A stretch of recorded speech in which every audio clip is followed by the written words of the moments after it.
Welcome everybody, I'm Fabio Viviani and you're watching Fabio's Kitchen, where every week we'll bring you an amazing dish made by me.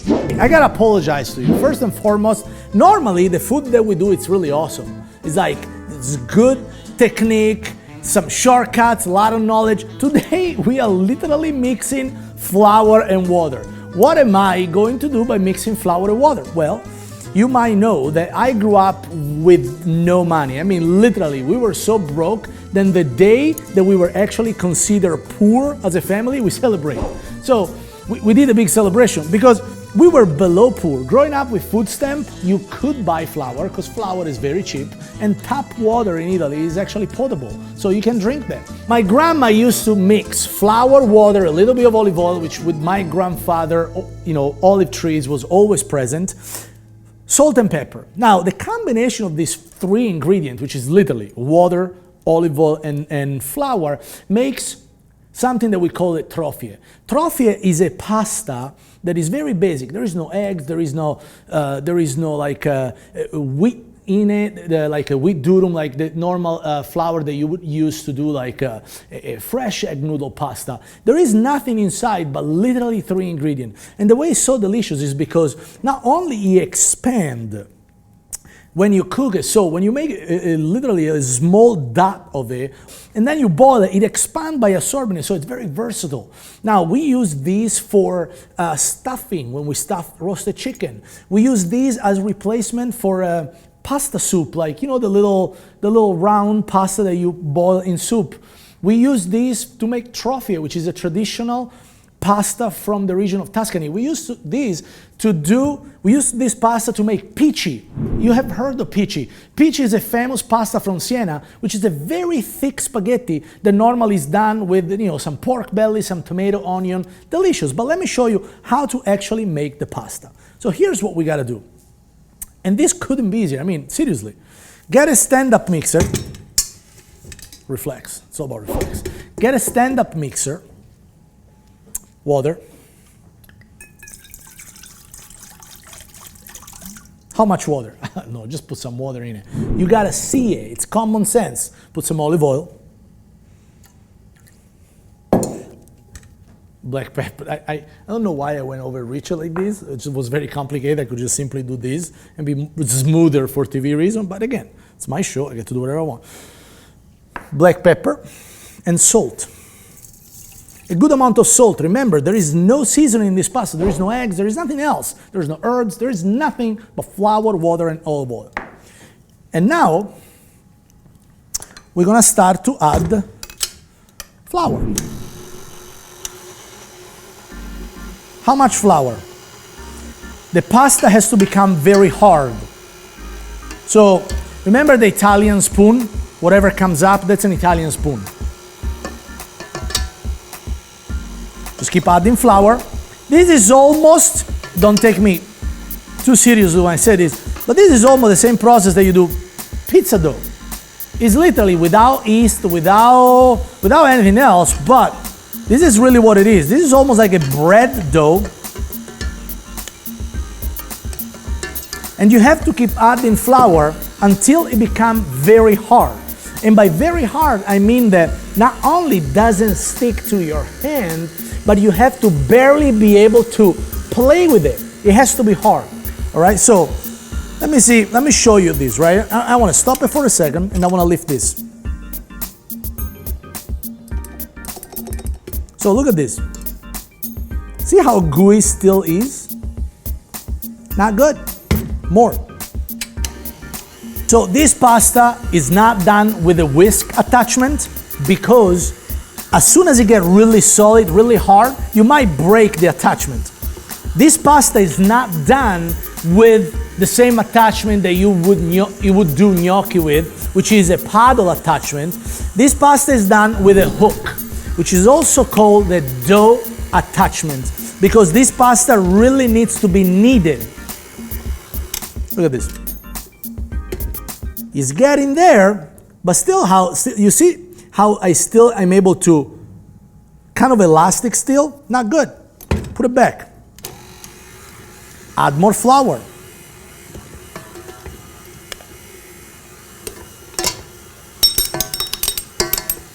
Let's see where we go with this. Now, this might take a few minutes. This might take literally 2-3 more minutes because you really need the pasta absorb all the flour, the dough, the water, and the oil. Gotta absorb all the flour. To help that, you have to go back inside your bin and kind of mix it with your hand a little bit. You know why? Because look, you see there is like little pieces like that. It's a little dusty on the bottom. Do you see that? But it's dusty because the hook works slower than any other mixing device, any other mixing attachment, right? It works a lot slower. So you have to be kind of helping the dough in absorbing all this dry here.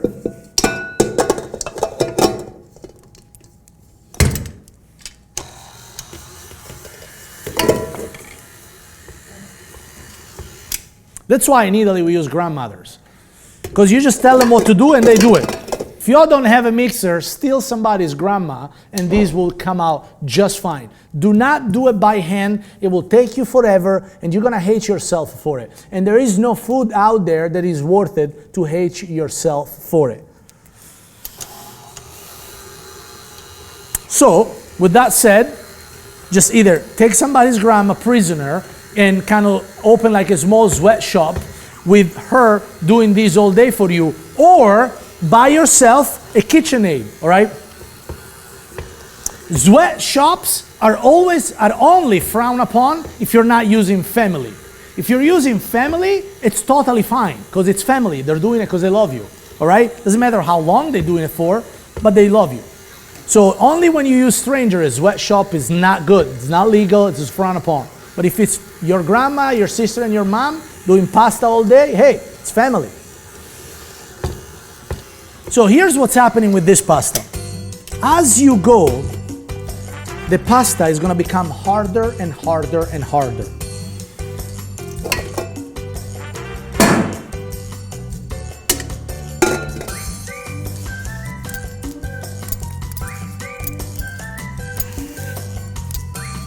See this?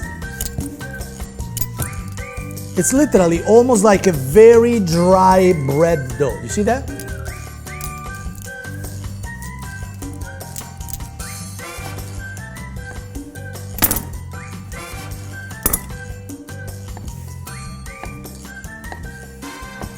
So this pasta is very easy to understand, all right? So here, let me do something. Look, this is what I would do with this pasta. First of all, roll it like that. Like that. Get some flour on it, just like that.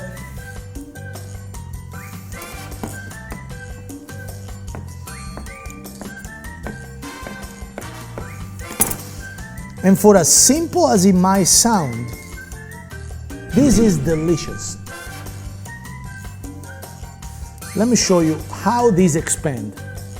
I'm gonna drop in hot boiling water, and mark my words, this pasta is one pasta that will never overcook. What? Yes, will never overcook, unless you, don't be an idiot, unless you keep it there for an hour and a half, of course. But even if you keep it 2-3 minutes longer, it will never overcook, because the core will always be flour. And there is no eggs, and there is water. So the pasta has already been kind of wired to absorb water. Let me show you how cool this is gonna look once it's done, all right? So let me do some more.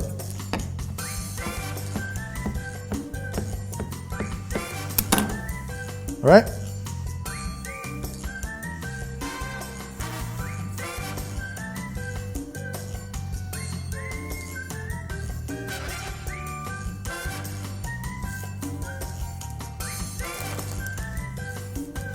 All right.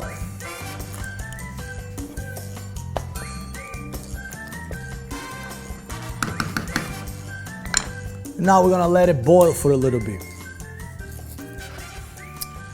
In the meantime, let me show you the other shape in which we're gonna do this pasta. that makes it really famous. Pici. It's a thick spaghetti. How you do that? By hand.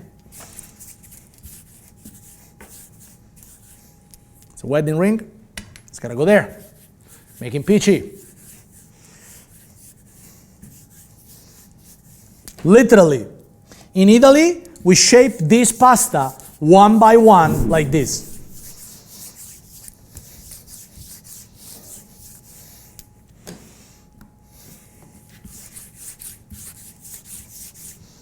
Now, what you can do, which is normally what grandmas do, you can cut them in half. And it's still good, all right? But that's the way of doing it.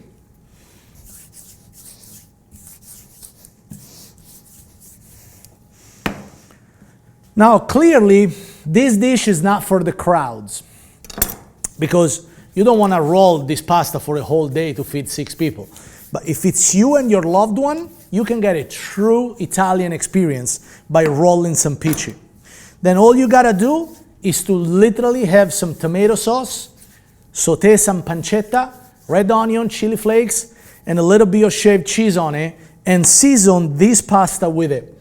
Now this pasta will literally take probably 12 to 13 minutes to cook properly. But once it's cooked, it's amazing. Because the pasta is so blended, really, it doesn't have flavor, it's just flour that will acquire any flavor that you put that with. Give you an example, ravioli, right? Ricotta and spinach ravioli.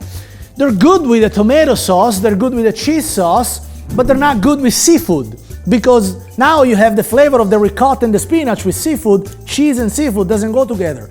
So the limitation of something like a filled ravioli is huge compared to a pasta that acquire any taste of any sauce you'll ever put with. Look at this. Look how cool these are. You see how they float? When they float, it means it's cooked. Look.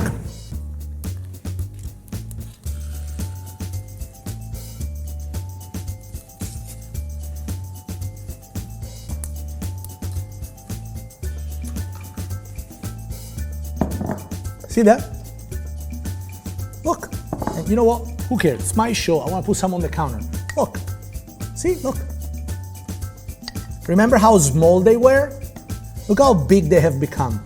Now, let me show you how big they are when we cut them.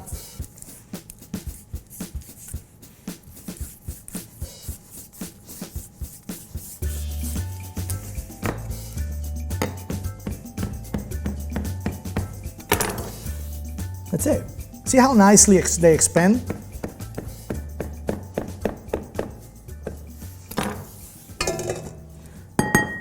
And that's the beauty of bread and flour pasta. If you seek for the most versatile, cheapest, delicious version of Italian pasta, this is it. You're welcome, guys. Seriously. I know that there is somebody out there saying thank you. That's why I'm saying you're welcome, because I'm an educated person and I'm very polite. Fabio's Kitchen, everybody, another knockout. Check this.